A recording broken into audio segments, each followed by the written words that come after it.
Welcome to another conversation with the Apostate Sisters. I'm Patty, and I make this podcast with my sister Nancy. We grew up in a doomsday cult called the Worldwide Church of God. We're also nerdy about history and culture, but we're critical of religion. So get ready to get mad or to nod your head in agreement as we embark on today's topic. Today's conversation marks our final episode, at least for now, of our series on bodily autonomy. Nancy and I thought what a better way to wrap it up than to dive into a topic that is personal, cultural, and controversial. And that's the topic of body modification. We'll be peeling back the layers of how our old cult, the Worldwide Church of God, demonized piercings and tattoos, body modifications in general. We'll discuss what it meant for us and people we knew, get into scripture, and how the scripture is used to argue for and against body modification, sometimes even the same scripture. Plus, we're going global to explore the fascinating ways that humans have used body modification to signal belonging, power, or rebellion. Join us for this lively, irreverent, and very human conversation. And if you haven't heard, Nancy and I now have a Patreon. If you like what Nancy and I do here at the Apostate Sisters, head on over to Patreon where you can become one of our sinful siblings. Help support the show. And if you need some more Apostate Sisters, look for us on all the socials, Instagram, Facebook, TikTok, and Blue Sky. See you there. Hey, Pats. So, is this our final episode on bodily autonomy? Well, no. I mean, not really. No. For now. How about let's say for now? Okay. There's no way talking about what we talk about with the leftover traumas that people are carrying from their high control environments. I don't think there's any way we're ever going to truly leave behind the topic of bodily autonomy. In fact, we just had an interview with our friend Ember from Better Than Ember and the Transposition Show, and she was talking with us about how when she looks at conspiracy theories and pseudoscience and things like that, what she identifies is that the goal of those conspiracy theories existing in the world is ultimately to take our bodily autonomy, right? Mhm. And Yeah. so I mean, this is maybe the biggest topic we could bring up. It's the antithesis to the high control environments that we were a part of, because Hmm. everything about that sought to take our bodily autonomy, and we are now seeking to restore that for ourselves and for people who are listening and joining our various groups. And in a way, bodily autonomy is sort of like a defining topic for our channel. I think it's very important that we talk about this. And you're right, there's absolutely no limit to how many smaller topics are within bodily autonomy. I mean, look, you and I were going through all these different aspects of bodily autonomy. Well, what can we talk about next? Fasting, circumcision, and then here we're landing on things like, well, tattoos, and should you pierce the ears of your child, when they can't give consent? I mean, they may seem like minor things, but I think it's important that we talk about. And we can go all the way up to like eunuchs, people that had their body parts removed without their consent. I mean, we already talked about circumcision, but I think you're getting us to the right point to start at, which is how are we defining body modification, at least for right. the purpose Mhm. of this episode, right? So, I mean, tattoos and piercings, I think, are the most common and the ones that, kind of everyone will have an opinion about. It was like every parent will be like, "Oh, horrified if their child does one of those," in some of the conservative circles we'd run in, Yes. especially tattoos. Like, ooh, that really it really gets people riled. Hmm. Even just those, no matter if they're happening in an extreme way or in a way that is like really common. So, Yeah. but I think it goes beyond that, though, right? It goes beyond just the tattoos and the piercings. Um, Because it's like there's sort of a layer of there's acceptable body modifications, and who you are depends on what is acceptable, right? To the culture at large, or to like a fundamentalist Christian, like what's acceptable is going to be different, right? Like ears being pierced versus nose being pierced versus navel being pierced versus eyebrow versus, like Hmm. versus clit. Like people have opinions depending on where and how big it is and all of that stuff, you know? Well, I remember in the Worldwide Church of God where we were raised, tattoos was an absolute no-go. Like you didn't dare. And I don't know if it was going back to that passage in the Bible that tells you not to get a tattoo or to brand yourself, not to mark yourself. I think my takeaway here is the recognition that we're not just talking about tattoos and piercings, that there's a whole lot more we could throw under this umbrella of body modification, right? I mean, I think we could be looking at things like plastic surgery, like getting your tongue split, getting, like you said, branding, or getting, what is it, scarification, I believe they call it. There's various methods of like intentionally creating scar patterns on the skin. People will tattoo their eyeballs. People will get holes drilled in teeth. Like that's been a thing throughout history too. Like we have to recognize that there's a layer of this where people are choosing these body modifications for themselves Mhm. as a way to like individuate, like plastic surgery or hair dye or so but even that it gets a little weird of like are they doing it because they are being an individual and wanting this for themselves, or like, I would bring up in the case of plastic surgery, do they really want it for themselves? Or is that like also a version of I'm trying to be acceptable within my group? Right. We wouldn't call culture at large a high control group, but like, you can kind of see how there's a little bit of like, hey, you need to look this way to fit in, you Right. know? Yeah. Um, How many young girls out there get breast implants? I'm not saying there's anything wrong with that. People want to get it, but how many young people out there get breast implants simply because they feel like society is pushing them to look a certain way or for them to get attention, or maybe you want to make it big in Hollywood, but you need a bigger chest to do so. Whatever the fuck reason. Right, it's like if we see the coercion as the problem with body modifications, would you say, like, if there's not coercion involved and a person is choosing to do something to their own body, change something for themselves, and they're an adult and they've chosen it, they're handling it, whatever, do you think that's always okay? Yeah. Do you think there's anything a person, an adult, should not be allowed to modify about themselves? That's a very good question. Oh I my know. God. Like you said, like there's no bars there. People can tattoo their fucking eyeballs if they want to. There are reasons why people decide that's for them Yeah. that are valid to them. And so, like, if we're gonna allow each other to have autonomy, I feel like that's the thing that we gotta accommodate in a way. Right.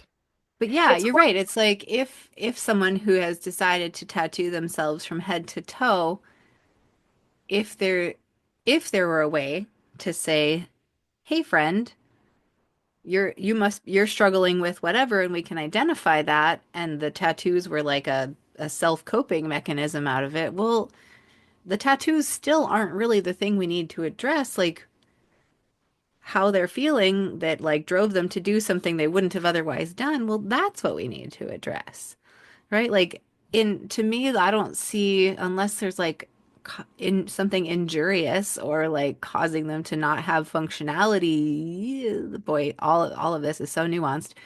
It's kind of like, yeah, they're an adult. They get to do what they want with their body. It's the only thing we come into the world with. It is ours. Well, and that's the thing too, when they get to be an adult, it's kind of like, well, what age do we allow maybe our children to get their ears pierced or Ooh, good anything else one. pierced for that reason? Like I don't think people should be going and piercing the ears of babies necessarily. They can't give that kind of consent. It may seem like something really minor, but that is their body. We don't want to make any alterations to it without their consent. And it's kind of like, well, I guess it depends. I mean, I think someone getting their ears pierced, maybe 14, 15, 16 is kind of like that age bracket where a lot of people say, yeah, you can go ahead and get your ears pierced. I didn't get mine pierced till I was actually in my 30s for some weird reason.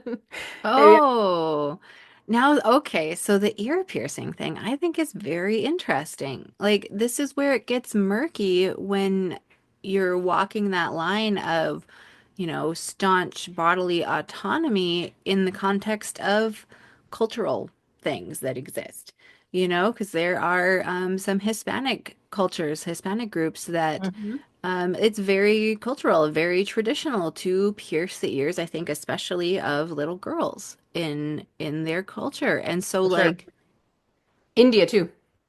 sure. Yeah. Right. And so it's like we certainly aren't the people to be like, well, you shouldn't be doing that. Like just upend your culture. That gets really murky. But at the same time, I could always say I would stand up for the rights of an individual child to have the Right. rights to their own body. So we aren't the people to solve that conundrum, I suppose, other than to have this conversation and raise the level of how we're talking about this and how much we think about bodily autonomy in every other kind of topic we engage with because it's in there, right? If we fundamentally are all like vying for power to survive this life, like bodily autonomy is just going to play into so many of our interactions with each other. Yeah. Yes.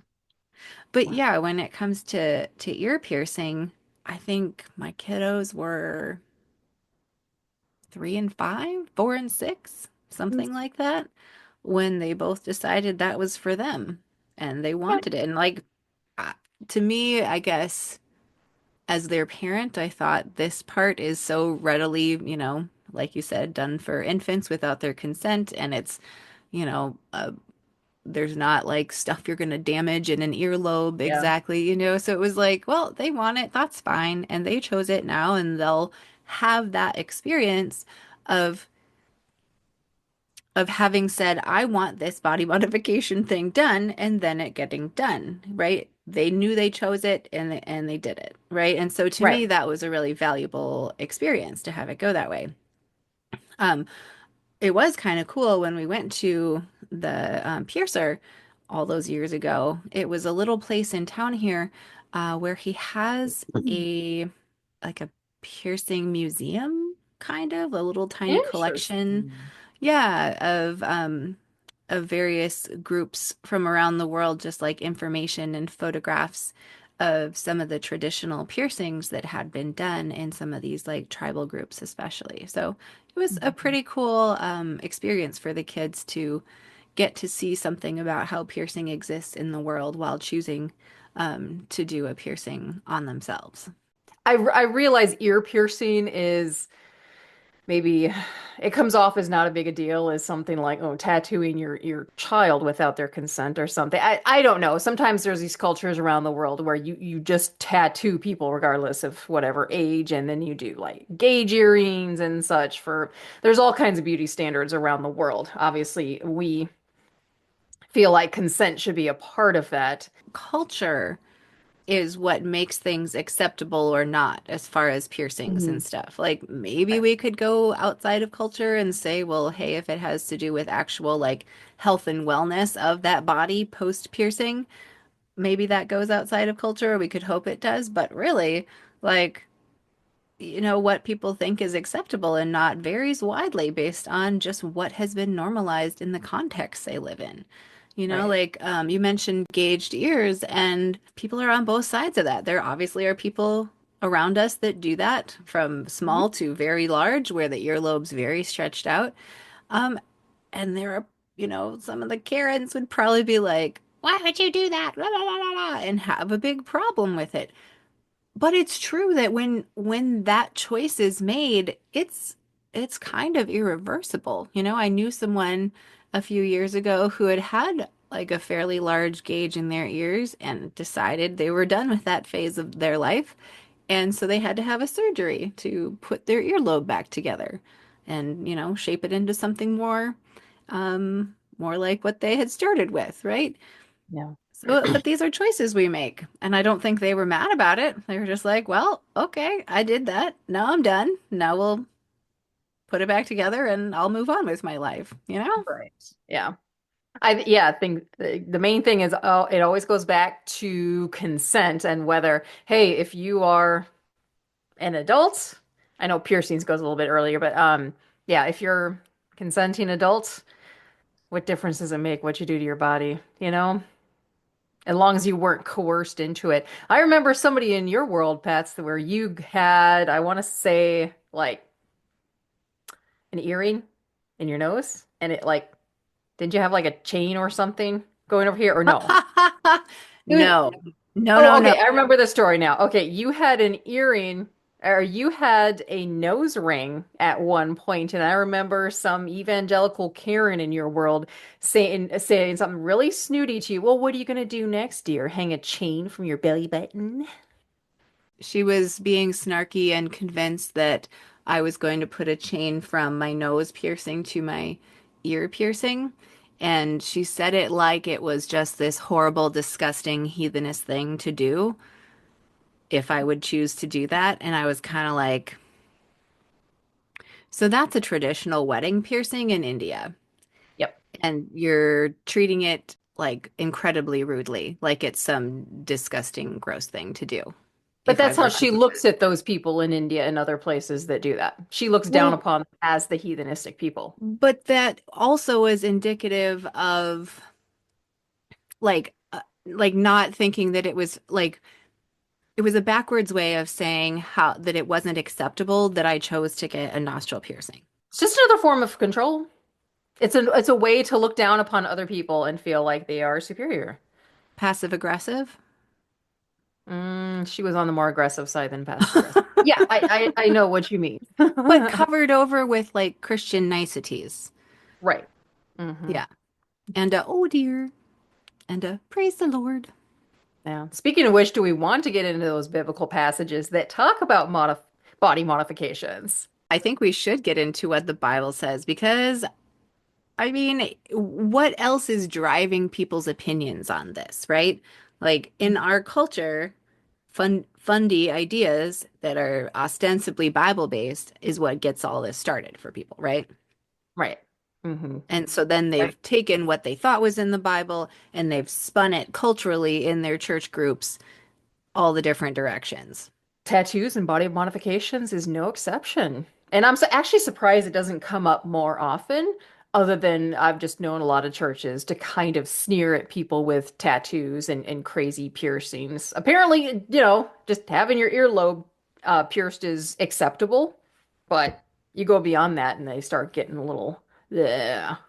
Well, I remember being a part of like Chi Alpha, my my college Assemblies of God group. And Nerd. because it was a college group, you had people from a lot of different faith traditions or regions that had come together in that space. And so I remember being kind of shocked by someone who had a whole bunch of Christian-y tattoos on their arm. Like a big cross on their forearm and stuff about being a sinner on the back of their arm, Mm.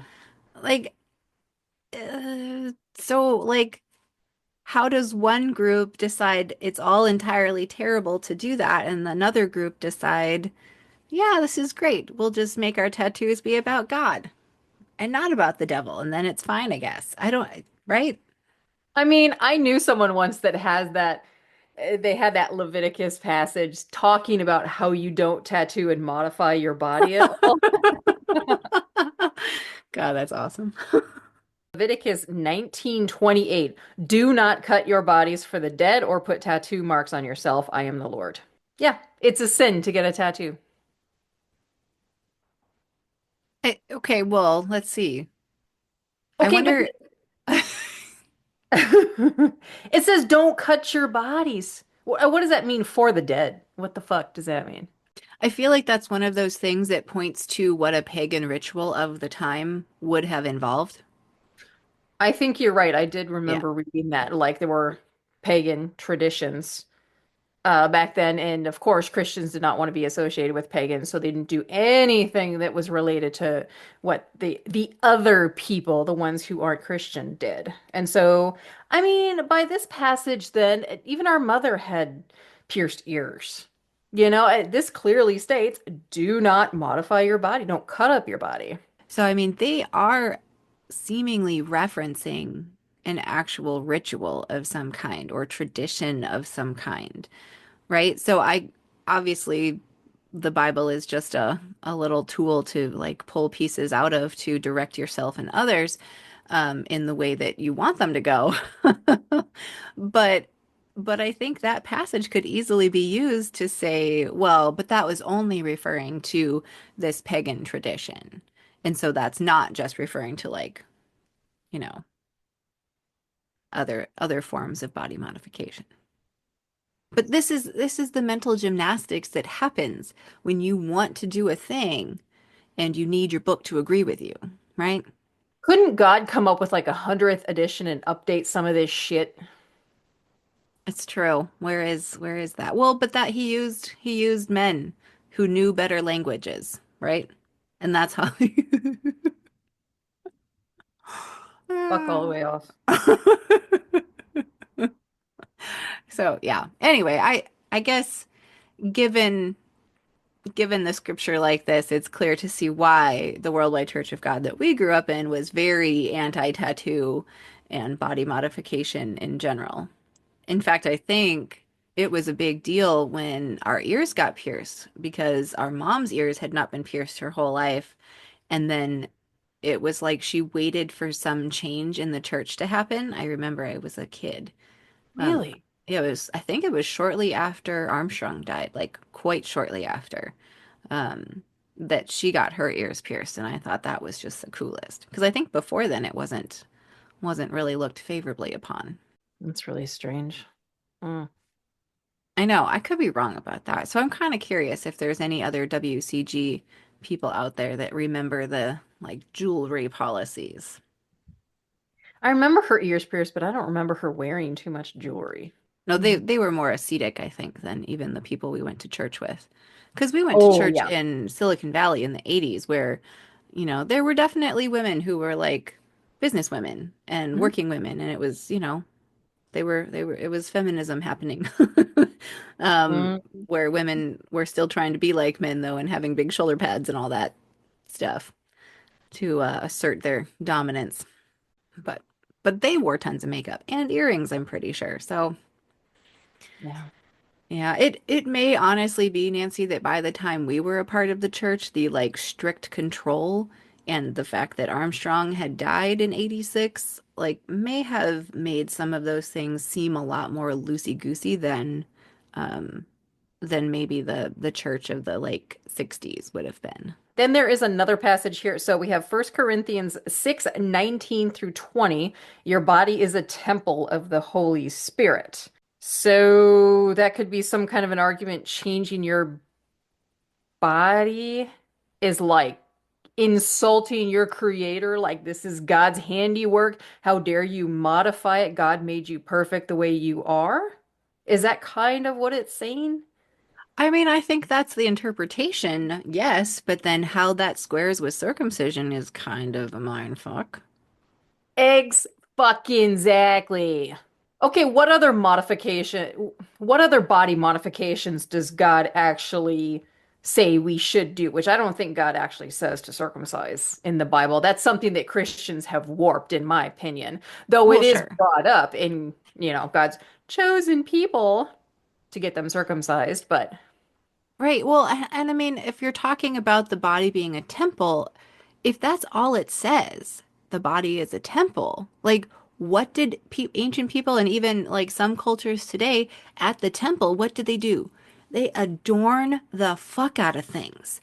They lay flowers, they lay branches, like they decorate it. Right? So to say the body is a temple and then to assume that means we're just not supposed to touch it because it's good the way God made it, like, I don't think that's how every culture would see that. You know what I'm saying? Like, there are these cultures that would see the body being a temple as an invitation to decorate and beautify it.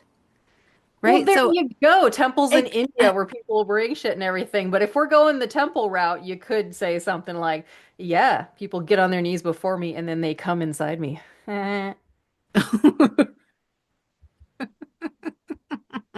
thank you, Nancy. welcome. But yeah, right? So like this is how everything's interpretation and you think, "Oh, the body is a temple and that just automatically means we don't tattoo it." Well, no it fucking doesn't. It means that because that's what you've heard your whole life and that comports with the society in which you grew up in. Like, come on now. But people can't use that fucking apologetic and then do things like get their ear pierced. They can't. Oh, but That they goes against do. their But they argument. do. But they do. Cognitive dissonance? Yeah. We are very good at separating things if we can get away with it, right? To make ourselves feel safe, to make ourselves have our needs met, even if it's not in a healthy way. Like, this Yeah, is us being very human, I as I know. say that in a robot voice somehow. Alien voice pats, not a robot. We are all very human, thank you. We would like to welcome you to planet Earth. We are totally from here. We came to this planet looking for intelligent life. Oops, we made a mistake. Rest in peace, Robin Williams. Oh, Nancy. That's great. Well, okay. So if we're gonna go the Bible route here, the thing that I think is funny, even though like right, the temple thing, I think I just laid out a pretty good case for why that could also mean decorate it the fuck up, Yeah. right? Yep. But there are scriptures that people will point to feel like it justifies their body modification choices.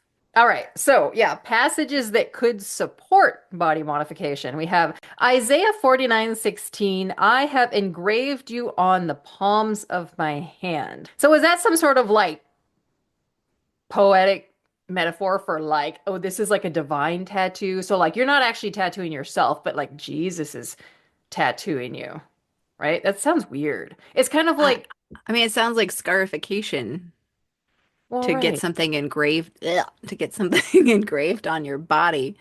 Um, but Okay. right, right. I think it's possible that that could be used as a, you know.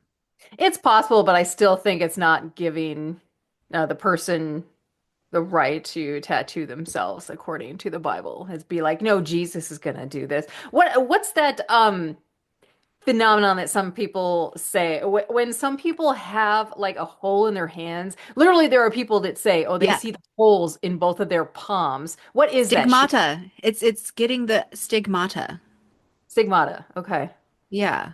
I think for a long time in the Catholic Church or Catholic Church lore, it was like a thing of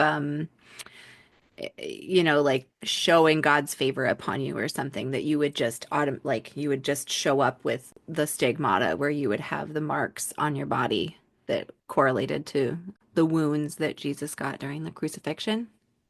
So seriously, there are people that say they had holes in their hands and showed it. We're like, yeah, this is the mark of Jesus here. Maybe it's pertaining to this passage. Right. And I think the stigmata was where it happened supernaturally to you. But people did it on purpose also, where they would scar Hmm. themselves. I know. I See, don't know if that's they the like body actually ran a modification. nail through it, No. but ugh. Yeah, I know. Right. I mean, well, think about the things that people do out of their devotion. Like people will flagellate themselves, like whip No. themselves, scar themselves, like think I'm gonna be good enough for God if I beat myself silly this way. Well, I knew a man who attended some modern day Native American ritual where he was literally like put on like a cross and he was stabbed through both of his shoulders and he just had to hang there. Like, you did this willingly? What? He's like, yeah, it was very spiritual. Like, okay, well, that was your choice. You could do that if you wanted to, but all right, not for me. I don't know Yeah. what he meant by that. I don't know what he was supposed to get out of that or so yeah, this isn't just in Christianity. There's all kinds of body modifications that are like, I don't know, either required or is just part of their culture that they do. It symbolizes, it's more symbolizing things. Right, right. It's people acting Oh, in a way that they feel shows their devotion, I suppose. Yeah. Um, ugh. So is that really consent anyway, or is that more coercion? There are some people that claim apparently they were happy to be sacrificed to the gods back in history too, but were they coerced? Does anyone really want to get stabbed through their heart and have their heart cut out and then thrown down a temple like the Mayans did? That's a good question of where is that line of coercion versus choosing something for yourself? Because Mhm. if your mind has been bent that direction by way of everything that's been told to you with Mhm. no insights into other ways it could be, Yeah. yeah, then at some level it's societal coercion. I don't know. I mean, this is a really, I think this is quite a conundrum, that line, Right. Hmm. and the Because cult and culture line as well. there is a cult out there that, my friend Monty talked about when we had our circumcision episode, where he said, "Oh, in this group, people just choose to have all of their sexual parts cut off, so there wouldn't be any sexual temptation. Like, are these people really wanting to do this? Did they consent, or were they kind of coerced into it, feeling like they had to in order to, I don't know, fit in or gain God's favor?" Does anyone really want all their body parts just completely chopped off? I'm not talking about trans people. I'm talking about people who have everything cut off because of sexual sin. Right. We need to get better at understanding what consent is. And are we really making these decisions for ourselves, or do we feel like there are outside factors causing us to do certain things? Or are we doing things in rebellion of that? Teenagers that go off and get tattoos without letting their parents know because they're rebelling against them. I don't know. There's a lot of different examples, and there's different ways of looking at it. That's why this topic is so hard. I've actually been tattooed kind of like shamed before. I've had people tell me, like, kind of get on my case about why I've never gotten a tattoo. Either they said, "Oh, I was a huge pussy," or something like that. "Oh, you're just scared." I'm like, "No. If I wanted a tattoo, I would get one." It just like and it wasn't like an insult to anybody. I wasn't trying to say, "Oh, I don't want to be that type of person." I've just never had any interest for the same reason I never had any interest in having children. I will pursue things that I want. I've just never wanted a tattoo. Well, and People have shamed me into that. maybe there's the difference though, Nancy, if we're talking consent coercion. Hmm. If a person is choosing something but does not know, realize, or feel empowered to choose anything else, I think we're in coercion, Oh, that's a good point. Yeah, right? absolutely. Like it can only be consent if that person knows fully that they can not choose that or that they have a myriad of other options, right? Hmm. Yeah, right. At least Yep. as I am seeing it, as I'm thinking through it right now. We need to find a way to get better at ensuring people think for themselves. The problem is society doesn't want us to think for ourselves. I don't know. I've never really had too much of an issue standing up and making my own decisions and saying, if I don't want to do something, I'm not going to. If I do want to do something, I will pursue it, regardless of what people say to me. So I don't know. It's really weird to like have someone shame you for not having a tattoo, as if they were kind of taking it personally. Sometimes people be like, "Oh, what? You think I'm some sort of trailer trash because I have a tattoo?" I'm like, "No, that's actually not what I'm saying at all." But it sounds like you have traumas that lie in that general region. So why don't we talk about that? Yeah.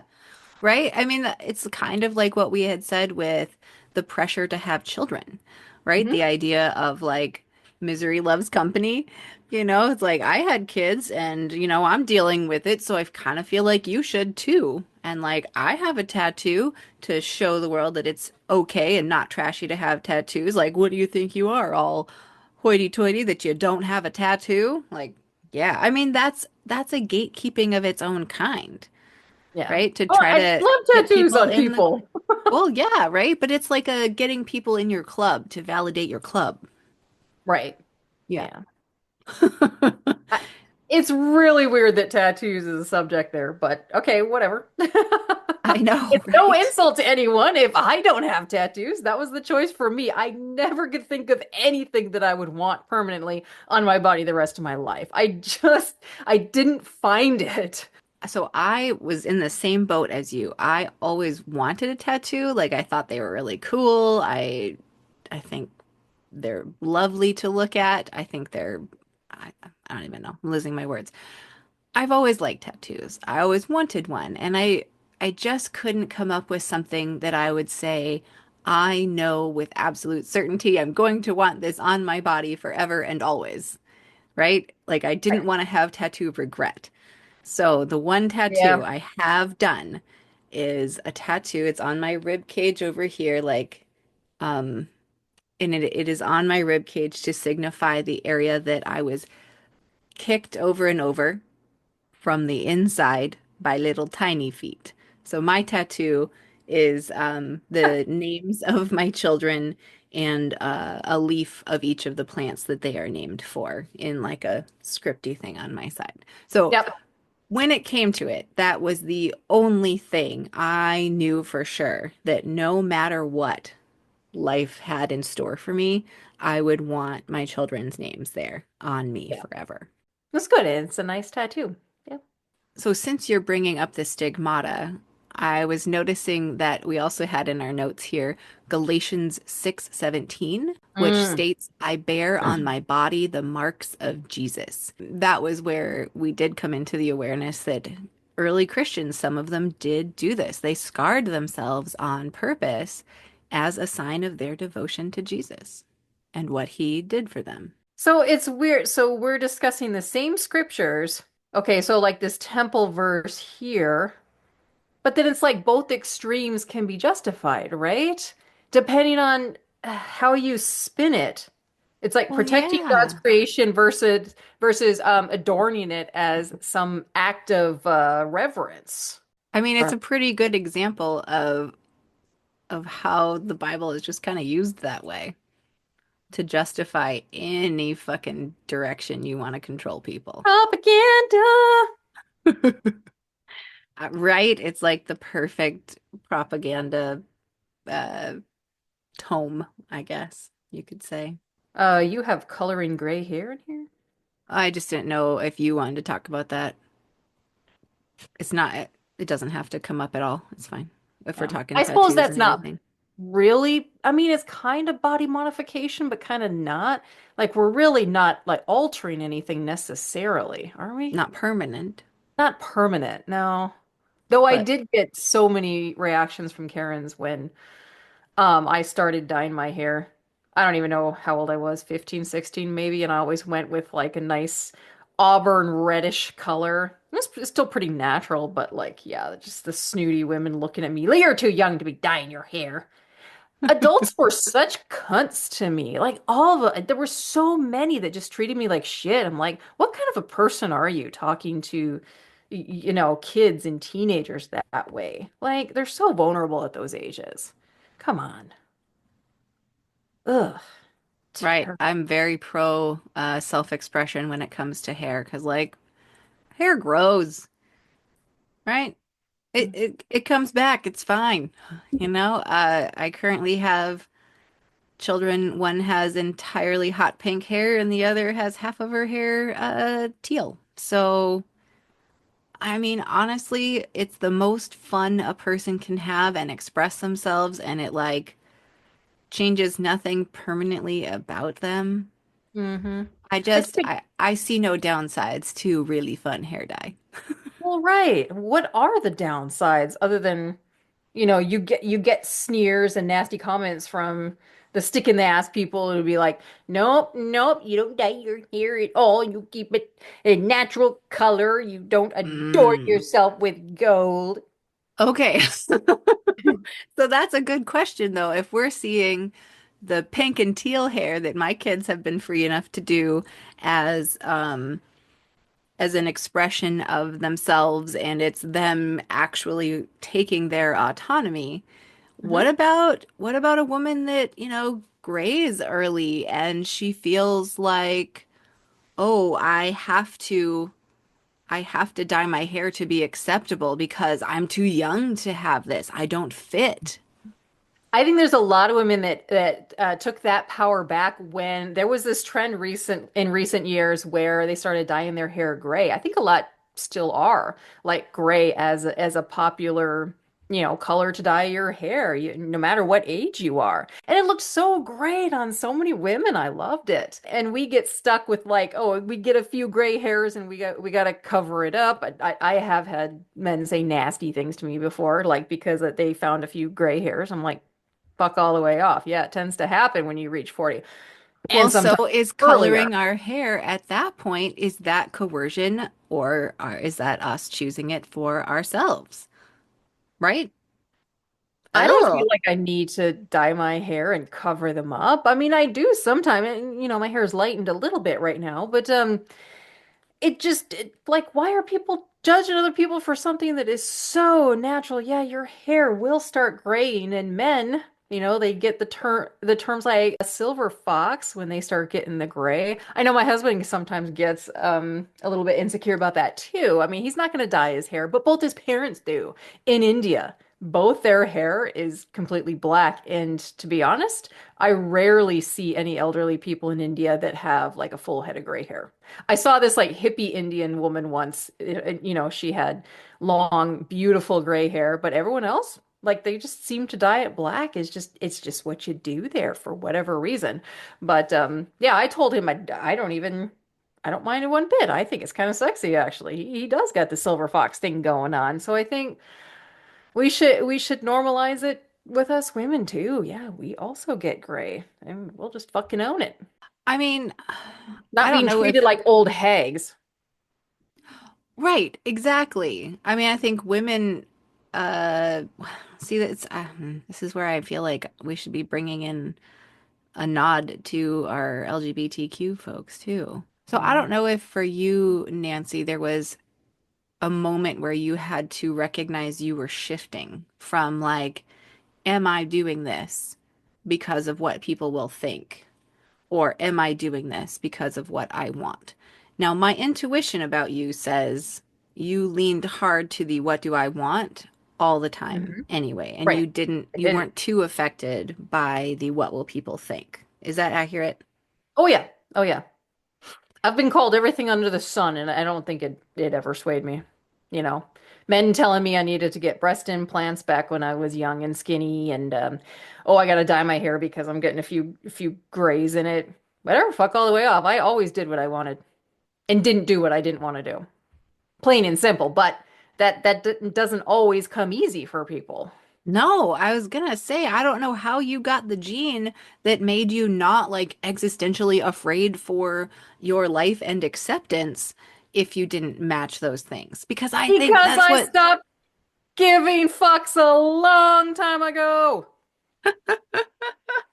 well, if you can help the rest of us learn how to stop giving fucks, that would be fan fucking tastic, Nancy. There's a book out there, I haven't read it, but The Subtle Art of Not Giving a Fuck, that might be a good start. You were the indoctrinated one. I was the one that I had big thoughts and I just shut the fuck up and made myself small and I'm gonna get out of this and do what I want anyway.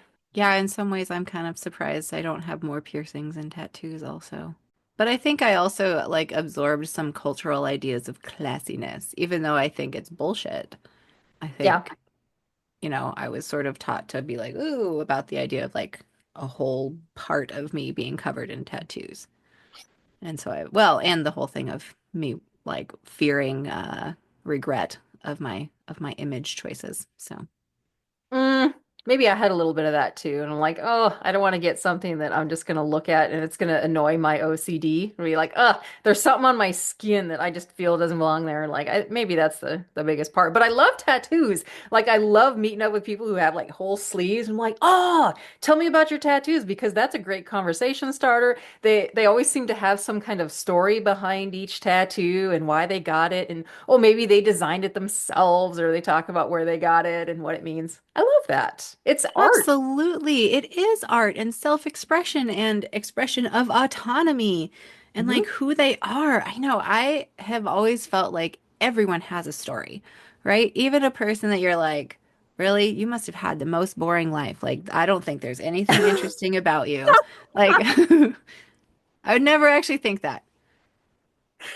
But Yeah, you you do. know what I'm saying.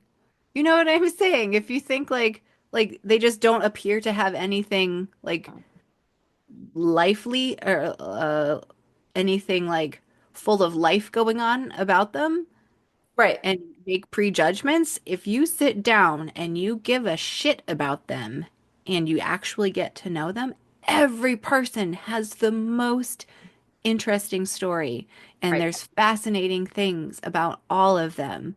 And just the humaniness is so cool and so beautiful and it's all so hard also. Hmm. Like we gotta have some compassion for each other. And when we do, I think we find compassion for ourselves and who each of us are seeking to be. And we should work towards feeling like we can express ourselves in whatever artistic way we view, as long as the decision is ours. Absolutely. Yeah. Right. Whether it's how many earrings we have lined up our ear or what rock star face we have tattooed on our back. I mean, I would even like I would fight for people's right to do things like what is it? I don't know what he goes by, but there's a guy who's turned himself, at least one, into a lizard basically, Oh right? yeah. Like split his tongue and interestingly the sides of the tongue can operate independently of each other when you do that. Like there's a mind fuck for you of what the body can do, but he's got like plates and in his face to be like, scales and, bony protrusions like lizards have and has tattoos to be scales and all kinds of things. And it's like, dude, I don't know what got you to the point where that is what you needed. And sure, it's gawk worthy and everything, but like, if it really makes you feel good about you and you really needed that and you're happy with it, like, what am I Right. gonna say? We may not permanently alter our bodies all the time, but we temporarily change our looks through things like putting on makeup, dyeing our hair, even just doing your hair a different way. Mine's up right now instead of down. I probably look different than normal. Little things, changing our Well, clothes, changing our weight if we get put on weight, if we lose weight, get more muscle, whatever. right. But isn't it funny how we've decided societally that some things make us look at people differently, you Right. know? Even the weight thing makes us look at people differently. We think different things about their motivation in life based on their size and shit like that, you know? Like those things Oh, get baked in. people absolutely fat shame out there. Yes. Like there are some people that are not taken seriously, like saying, "Oh, I don't want to go to this doctor because they're overweight." So obviously, I'm not going to take advice from an overweight doctor and just completely shaming them. Like, we don't know people's situations, you know? I mean, but we would sh fat shame the people who are larger and then still be fat shaming them when they had to get a stomach stapling surgery or get their extra skin removed when they lost weight. Like there's a judgment there too. Right. Or And maybe scar that's shaming. scar Yeah. shaming. Yeah, interesting. I mean, Yeah. right? Like we kind of have a revulsion of someone who's had something happen to them. But it's interesting then that we have that revulsion also when someone did the scars to themselves on purpose. Right. So yeah, it's fascinating how we all bounce off of each other and impact each other. Yeah, we have a friend who branded himself, which it was his decision. I mean, I don't think he's necessarily going to regret it down the road. It's kind of part of his story now. So, It is part of his story, and if I am not mistaken, when he chose to do that, he was very clear about which Bible scripture he had decided gave him not only the go ahead, but almost the imperative for him to do that. right. So like these are the things that people will decide for themselves, which let's be clear, some are deciding it for themselves based on what they've decided a particular book means. Right. Yeah. Right. And so to me, that's a very interesting question of consent or coercion. If you had your brain broken to convince you that this Bible was like somehow true in the Word of God, when none of that is justifiable, and it makes you do things that cause harm to you that you might not have done otherwise. Hmm. Like we've got a situation here with a Yeah. little book we like to call the Bible. And that to me is evidence of the Bible causing harm. Yeah, what else is new, right? But I do Mm-hmm. want to applaud all the people that have these sort of like body modifications, and they did it despite knowing that society was probably going to be looking down on them. Something as simple as a friend of ours who goes out in public wearing a kilt. Sometimes people say things about people going out in public wearing a kilt, which is weird because I think it's fucking awesome. But yeah, there are still people that judge. You wouldn't believe just the weird stuff people judge other people for. Like, holy shit. I mean, like, do you Mm-hmm. not have a life? You don't have anything better to do than look at what someone else has and sneer at it? Like for their self-expression that isn't hurting a damn person? I completely agree with you. And this might be a good moment to bring up our transgender friends, Yeah. right? Because this is a place of not only are we talking about consent of an adult Hmm. for body modifications, potentially, whether it's hormonal or, physical changes, um, we're also adding into that conversation the fact that we understand that for people experiencing gender dysphoria, to have treatments that involve body modification are the treatments. It's interesting to me that when we even have it proven that this is helpful, we still have to have consent from those people for that treatment to occur for them. Right. And so they get to choose it for themselves. And it's great that we have the knowledge now and the evidence to show that it's helpful. And so we've got many layers of when there's bigotry toward the transgender community and, people are flying off the handle about, oh, kids changing their bodies. Like, no, no, no. No one is changing kids' bodies. Hmm. Settle your shit. What we're talking about is adults in conversations with medical care providers, and they are receiving the very best treatment for themselves to feel good in the world. And to feel And right in the world, yeah. exactly, and I think it's our job as cis allies to say that whenever we have an occasion to say it. All comes down to consent.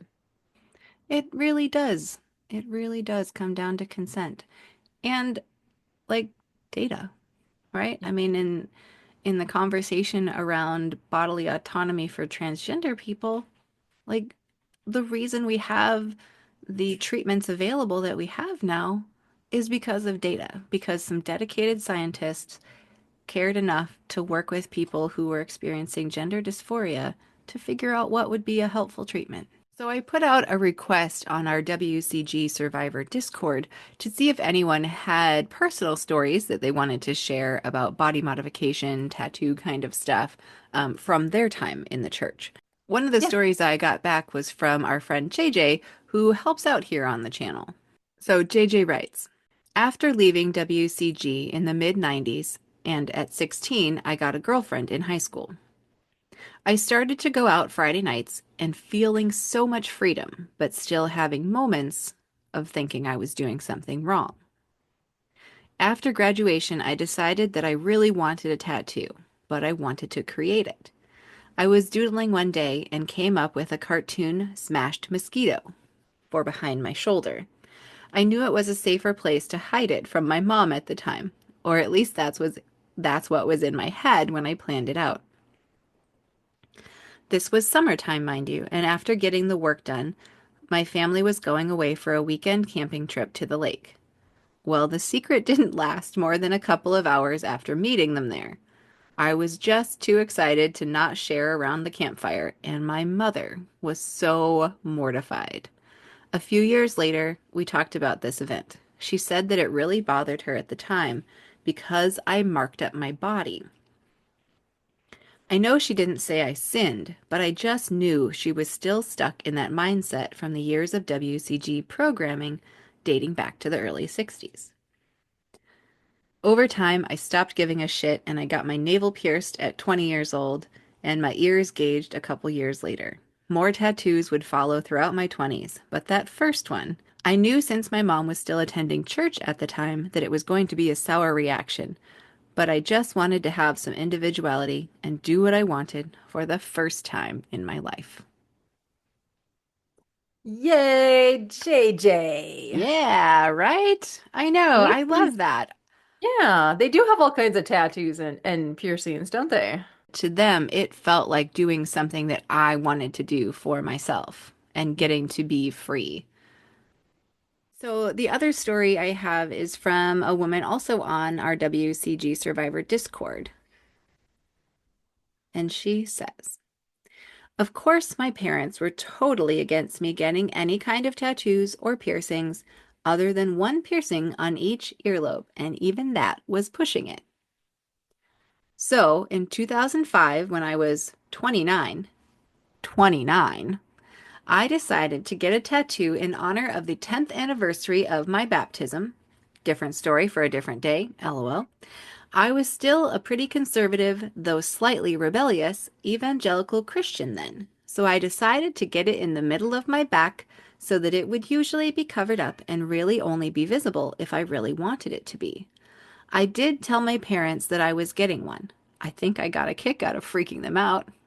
Totally understand that vibe. And of course, they threw a bit of a fit. They knew they couldn't do anything about it since I was a grown ass adult with a husband and two children who lived 19 hours away. Hmm. When I saw them a couple months later at Thanksgiving, my mom asked to see it. So I showed it to her. And of course, she says, well, why did you get it there? If you were going to do it anyway, why didn't you get it somewhere you could see it?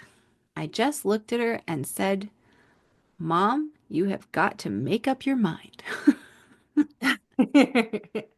I didn't get another tattoo until 2020 when I got the first two lines of the Litany Against Fear from Dune on the inside of my wrist, and then in 2021 when I got a symbol from the Wheel of Time on my forearm. My parents freaked out again and asked why I got them where they're visible. Smack my head. Wow. Oh. Last summer, I got a few weird ear piercings, and my dad just did that face where he presses his lips together and pulls his chin in like he's disappointed. But I think my mom actually thinks they're cool. LOL. That's funny because what her dad does, our mother does, pursing the lips. It's that look of disappointment, the whole like I'm not mad at you, I'm Mm. just disappointed, which usually hurts worse. Like, oh, okay. Be disappointed. Yep. Well, meanwhile, in our adult lives, we're over here like, I disappointed you again? Outstanding. I didn't conform again, is what I didn't conform again. That's what it means. Oh, did I make you sad again that I was breaking your God's laws? Oh, I'm sorry. I wish I had some stories, but no, I guess I'm pretty boring as far as like bodily self-expression. Like I said, I didn't even get my ears pierced till I was like in my 30s. Like I just never thought about stuff like that. I was thinking about other things, but I appreciate all the people that, do self-express through their artistic works, I see some women with every color of the rainbow hair and it looks great. I think it's super fun to see what people come up with. Let's see, what did I mention? I mentioned my tattoo on my side and that I had my nose pierced. I've had my ears pierced since I was like 7, I think. So somehow the church let us do that by then, by the time I was Okay. 7. So that was post Armstrong dying. Yeah. But then at age 13, I didn't tell this story. At age 13, I wanted a double pierced ear Mhm. so bad that I was like, I'm just gonna fucking do it. And so I went in the bathroom with a bag of frozen vegetables Ugh. And my like my old like the little stud earring that got punched through my lobes for the first hole. I had one of those because it had kind of a pointy back on it, and I sanitized it, held the frozen bag of vegetables to my ear for a while, and then I just shoved that fucker through my earlobe, Nancy. Like just held my earlobe and just pushed it through. I could hear it going through the flesh. I don't Ah! know how I did that. Yeah, but like, right? Like to me, this shows like the drive for self-expression through body modification is rather strong, right? That's The interesting that only you had that drive. I did not. I know, right? The only other thing I did was I got my helix pierced, and now I don't have anything in there. But I had like a hoop in the top of my ear there in the cartilage. That I I think remember I too. Cartilage, I definitely could not do. Like this just the thought of it going through cartilage. I'm like, nope, nope. I'd be like, no. the piercing itself wasn't a problem, but later I tried to get it stretched, and that didn't feel great. There's some, I don't know if it's a ritual tradition over there in northern India where some dudes were like, take this really long needle and put it straight through their cheek. There's one guy apparently like does it like several times a day for whatever reason. Like he just does it like, oh, yeah, whatever. And I saw it on an episode of Wild Boys once because Steve-O did the same thing. Oh. I was like cringing watching. I'm like, no. I mean, these are maybe the reasons that body modification is like such good fodder for television shows. Like it makes people freak out for the people that are willing to poke and prod and color and all of the things. Well, and speaking of which, like I am all for people modifying their body however they want to. It doesn't affect anyone else. But yes, I got to admit, I cringe at some of them. Like there's certain they may come off as radical, and again, we're talking about is coercion something involved in this, where I think it's China, where women have their feet bound, like feet binding, I believe it's called, Is where it that makes their still feet done though? small. I don't think I that's don't still know if done. it's still done. Okay, we're gonna look this up. I Okay, good. don't think foot binding still happens. Or the neck stretching in Africa, but we'll get there. Go ahead. Yeah. Okay, so I'm looking it up, and foot binding was officially banned in China in 1911, but they're saying the practice was continued in some areas until the 1990s. Okay, and then I think they did that just to make what women should have been seen as like dainty or having smaller feet was considered more attractive. Right. So, okay, so what it was though. So when a girl was 5 or 6 years old, and I don't think this was for all women. It was like, yeah. So when a girl was 5 or 6 years old, Mhm. her foot would be tightly wrapped with cloth. Um, and they're saying it was originally done, ooh, by entertainers and concubines for beautification. So that's yucky to recognize that women or girls were being marked for being concubines, apparently, by the age of 5. And then it says it later became a status symbol and a custom necessary for marriage. So, okay, well, this says foot binding was outlawed in 1912 after the Taiping Rebellion and again after the communist takeover in 1949. So the last factory to make shoes for women with bound feet stopped production in 1998. Wow. Yeah, I mean, 98. yeah, it made it difficult to walk. Like, obviously, it just was not healthy because skeletons like to move, you know? Mm. I know. I See, know. that's coercion. No, no. Well, yeah, right? It's lifelong disability, really.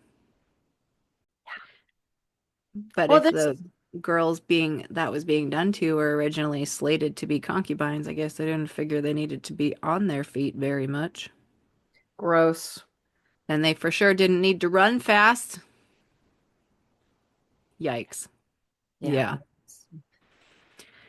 Well, There's so there's outside of that, which, again, this is like, how far do we wade into this of like do we call that not okay? Like bodily autonomy wise, I would say that's not okay. How do Mhm. you call out other cultures that aren't our own? I mean, right? True. These are dicey topics to bring up, but I think to me it's reasonable to say for girls in that situation having that done to their bodies, that was a violation of their bodily autonomy. Right? The same could be said about tribes in Africa where kids have their skulls warped into looking like aliens or their necks stretched out to the point where it's like several feet tall. You know which ones I'm talking about? All the Is that rings still done around. though? Well, I think the Yeah, rings it and the is. head is It different. is. Hmm? The rings and the head shaping are different though. Yeah, I know that. I know that. I mean, the alien thing is sort of your interpretation of what they were doing. Their heads That look like aliens, Pats. That's uh, I'm not wrong. are It's look like aliens. We've never seen aliens. We don't know what aliens look like. I mean, Patty, you know I'm talking about the typical gray alien visage. Well, yeah, but that's made up. What if that was made up after we found the skulls of these, children around the world whose heads were molded? It could be, but dragons don't exist either, yet we know what dragons look like because everyone draws them in a similar way. Well, so if you're going to talk about, like Nancy, you were bringing up when we were getting ready for this, you were bringing up like tribal practices on the continent of Africa. We're both aware of, in the past at least, tribes where people's necks were stretched from an early Hmm. age with coils as a sign of beauty. Hmm. But it seems like things like that have largely gone away also, and even places where those traditions are somewhat carried on, it sounds like the younger generation is deciding they don't want to do it because they want to go and pursue other interests. So, I mean, in some ways, could we take that as sort of a way of how this might go, right? To recognize that as our societies all learn more about each other and our whole world, learns more about humaniness, that maybe we'll start to back away from some of those things that happened in more isolated pockets of the planet. Yeah, it's interesting how beauty standards ties into this. Good point. Yeah, absolutely. Like culturally, societally, all the beauty standards across cultures, across the world. Right. I find it interesting to notice that both the foot binding in China and um, a lot of the like the neck coil kind of body modifications on the continent of Africa, kind of seems like that was done primarily to women. Hmm. In all kinds of indigenous groups, we'll see that there was a lot of modifications or, I don't know, decorations added to penises as well, or like things being tucked and pushed and modified also. So, I mean, we've been doing these things to ourselves. I'm sorry, decorations to penises? That sounds funny. Why don't you hang some garland from them? I mean, I did see a picture once of a dick that had piercings going all the way from the shaft to the tip. Woo! Well, Ouch. and we were a big fan of cod pieces for a while, even if it wasn't directly attached to it. We like made much of that area.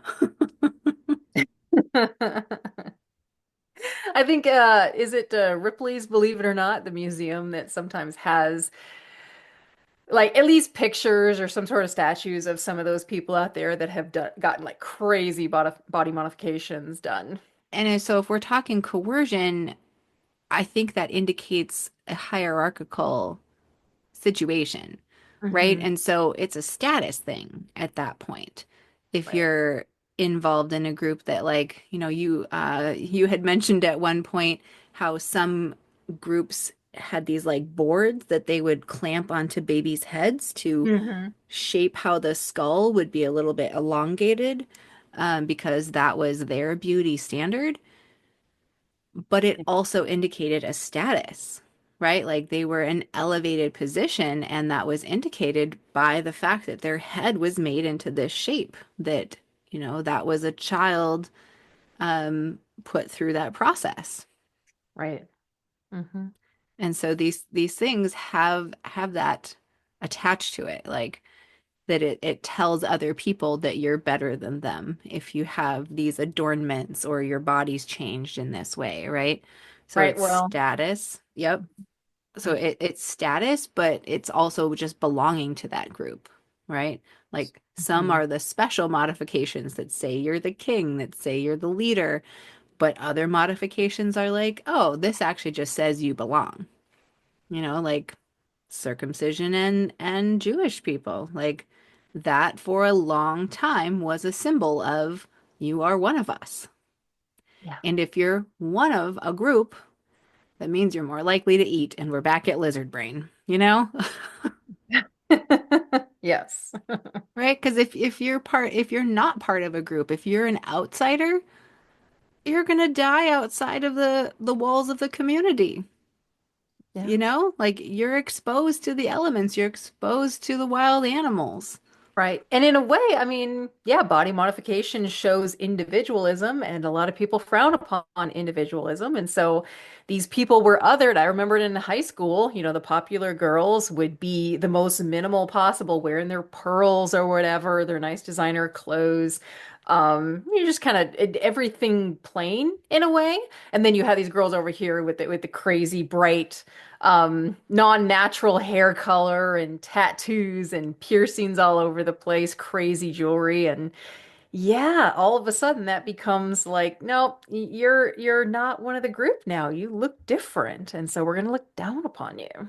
But I think that's intentional, right? Like if the get inside the box of everyone does this and looks this way makes you part of the group, if you're in resistance to that, if you're rebelling against that Yeah, box that you find cloistering, like you're using like you just said, body modification is then also a way to say, I am not part of your group. some people get all the tattoos and piercings, especially in teen years, as a big like fuck you, mom and dad. Exactly. Yeah. Or some people, I think. Maybe it gotten to the point where they were just so desperate to be noticed that they felt like they had to change their looks too in order to, I don't know, shock value perhaps. And that's not to downsize anyone with their personal expression of body modification. It's just, I think some people felt like they had to be seen, so they had to go bold. But isn't that still some self-expression? It Right? is, They're absolutely. expressing that because they want to and they want to be seen, but it's also expressing, I was lacking this, Hmm. right? I was lacking being seen. I was lacking having people point out things about me that stood out from the crowd, right? Right. Mhm. Because that is important for us as humans to be recognized as special and unique and cared about for who you are and an individual, right? Like we all crave that on some Right. like deep level.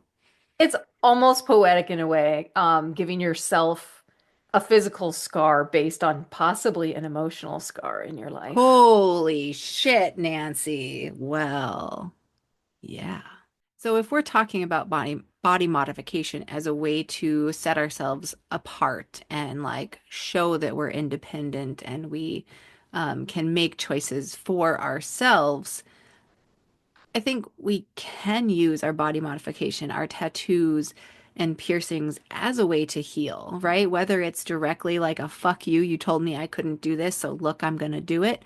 Or even if you didn't have that idea that you shouldn't do a tattoo, like people will really spend a lot of time designing a tattoo that speaks to the things they've gone through that they want represented on their body, Mhm. So it definitely serves or can serve a purpose of reclaiming yourself, reclaiming your autonomy and what it is you want to say about yourself. Well, so Nancy, the thing about this conversation that we've been having about body modification as it relates to bodily autonomy is it did kind of open up some, cans of proverbial worms as we were talking through this.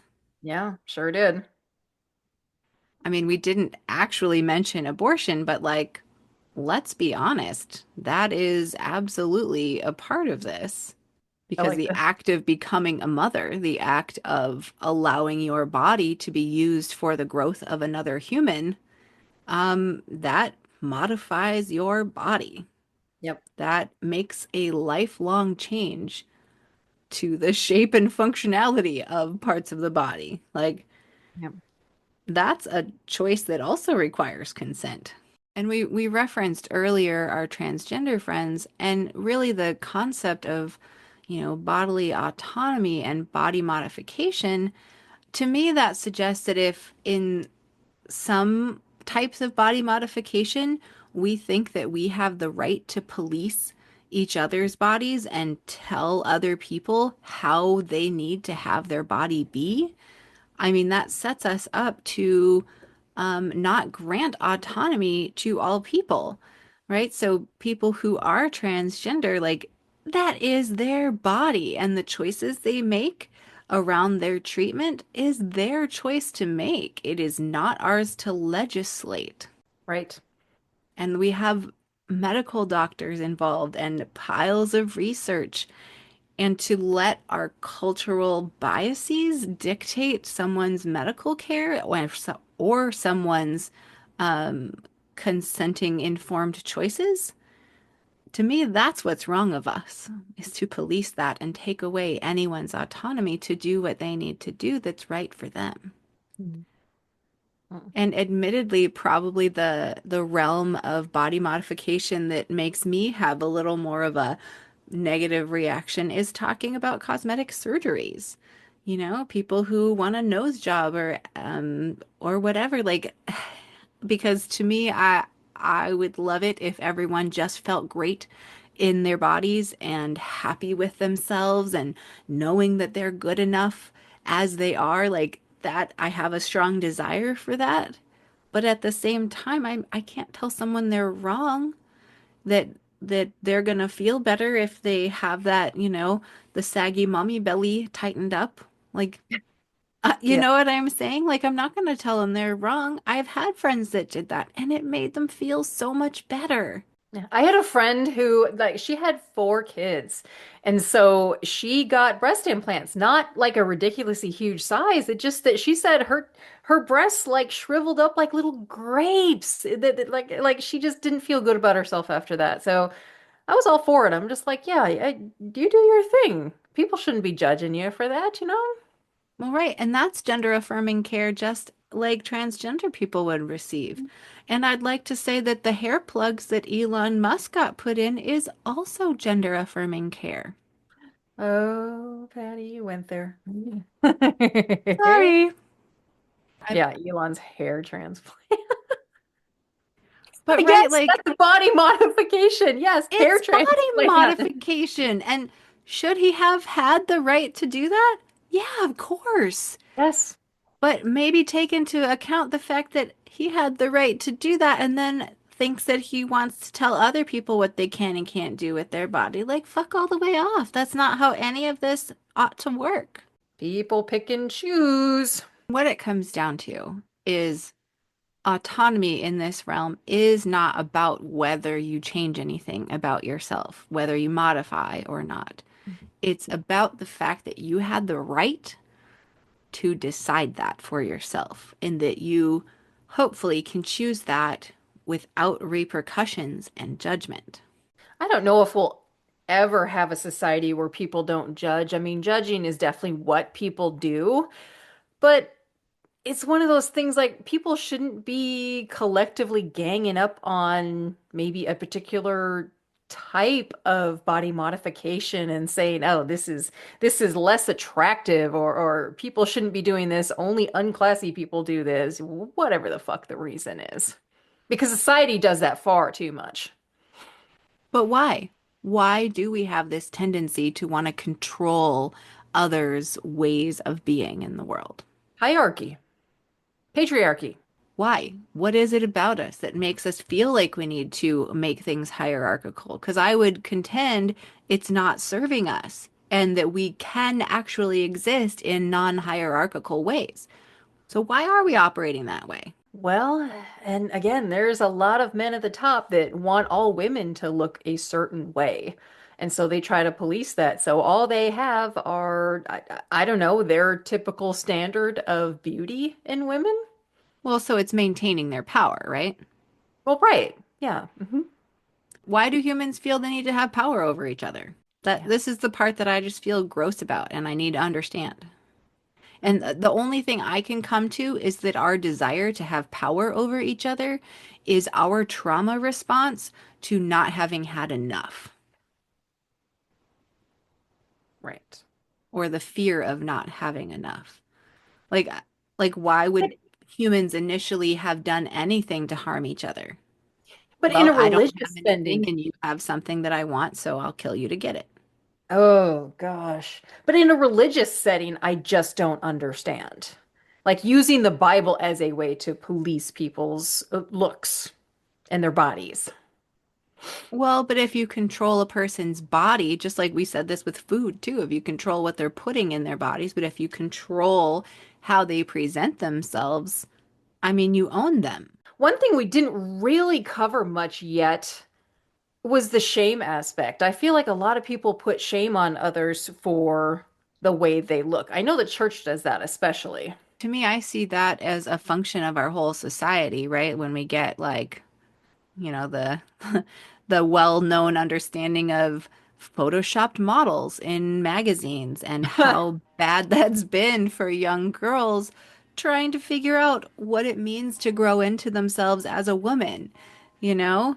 And just how like if you look at what our beauty standards are there, which I mean, let's just go for it because beauty standards is like straight up linked with all of this. Um, if you look at our beauty standards, how many of them that are put on women are about making us look like little girls Oof. and also making us look sexually aroused. On the men's side, we can't speak from a man's perspective necessarily, but I know they probably feel a lot of shame as far as um, not being fit enough or confident enough or suave enough. The masculinity that we put forth also, I would say, is fairly toxic. And like, not all men are that kind of, rugged, I'm a big dude in charge kind of man. Yeah, the typical what alpha male look. Yeah. And then men go around thinking they're not good enough as men because they're not strutting around like an alpha male. Like, ick. That is Yeah. the least kind of men we need in this world. Like, come on now. So whether you're rocking a tattoo sleeve, still thinking about that nose ring, or just trying to figure out why you care what Aunt Karen thinks about your purple hair, remember, your body is your own. And if someone's got a problem with that, well, they can take it up with their own temple. Well, Nancy and I would like to thank you very much for hanging with us for this episode of the Apostate Sisters. We're considering this the end of our series on bodily autonomy for now, but you know us. You know we'll be back with more topics about bodily autonomy, because bodily autonomy is connected to everything. If you like what Nancy and I are doing here, head on over to Patreon and become one of our sinful siblings to support the show.